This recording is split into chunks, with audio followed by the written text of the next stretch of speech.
Hi kids, it's Teacher Sarah here. Today we are still talking about the Psalms and our emotions, our feelings.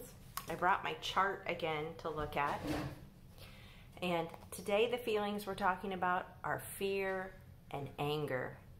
And fear and anger, when you're looking at pleasantness, they're definitely over here on the bad side. Doesn't feel very good to be afraid or to be really mad. You feel that feeling in your body, right? You can feel yourself tensing up if you're scared.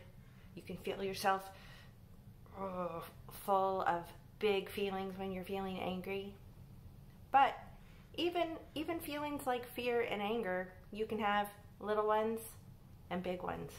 Like, say you're on the diving board, the high dive, and you're looking down at the water, down below you. You might feel scared, but you probably actually only feel a little scared because you have done it before and you know it's actually going to be fun. So you feel scared until you jump, and then you love it. You might feel a little annoyed when your cat walks right in front of you when you're trying to walk from one part of the room to another, but you're not really mad. You're just kind of annoyed that your cat got in your way. Those are both feelings of fear and anger, but they are small ones. But some feelings of fear and anger can be very big, and you really feel them in your bodies. I'm going to put my chart away. When you are feeling afraid, you generally have three responses, especially if you're having a really big feeling of being scared. You might fight, you might flight, and you might freeze. So fight, you know what that means. Like, you get really mad and you want to hurt somebody. Flight, that means you want to run away.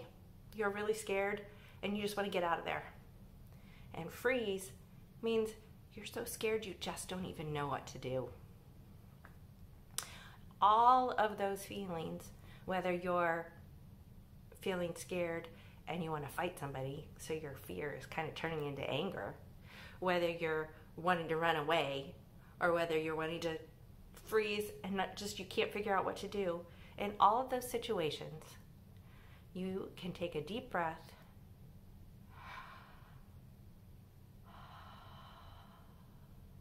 and you can come to God with your fear and your anger. The psalmists who lived a long time ago, the psalmists, that's the name for people who wrote the Psalms. The psalmists, they had big feelings too. When the last time we talked about joy, which is a really big feeling of happiness. And Rachel last week talked about grief, which is a really big feeling of sadness. And I wanted to read Psalm 102, the first part of it with you today, which is about being afraid and coming to those big feelings to God. So if you want, you can go and grab your Bible. Just pause the video and come right back. We're going to read the first part of Psalm 102. Yahweh, hear my prayer. Let my cry for help reach you. Do not turn your face away from me when I am in trouble. Bend down and listen to me. When I call, be quick to answer. That was verses 1 and 2. I also want to read verses 6 and 7 because I really like the poetry of them. I am like a desert owl in the wastes, a screech owl among the ruins. I keep vigil and moan like a lone bird on a roof. If you are feeling scared and alone, it is like being an owl alone at night.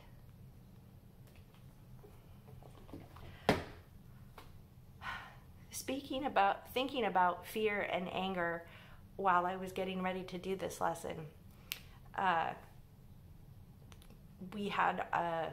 country had a memorial service for Representative John Lewis, and I was thinking about his life. And after he died, he wrote an essay for the New York Times, which you can find, and I'll send a link for that because it's short and I think that you would like it. But here's a picture of him when he was a young man. Ooh, there we go. He's still a grown-up in this picture, but he's not an old man. He's a very young man.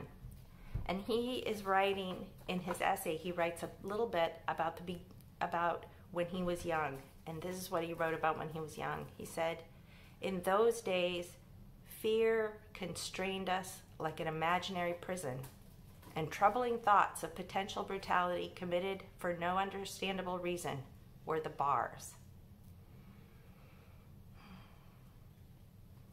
So fear of being beaten and hurt, that was like an imaginary prison. That fear was so strong, he felt frozen in place. He and his family were afraid to act. But as he got a little older, he heard Dr. Martin Luther King speaking on the radio. And this is what Martin Luther King Jr. said. He said that each of us has a moral obligation to stand up, and speak out. When you see something that is not right, you must say something. You must do something.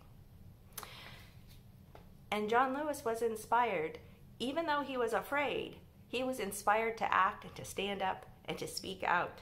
Even though through his young life he was beaten and put in jail, he persisted and eventually was a representative in the United States government. He continued his whole life to stand up and speak out. And he ends his essay with these words to inspire all of us. So I say to you, walk with the wind, brothers and sisters, and let the spirit of peace and the power of everlasting love be your guide. And I hope for you that when you are having feelings of fear and anger, you can take a deep breath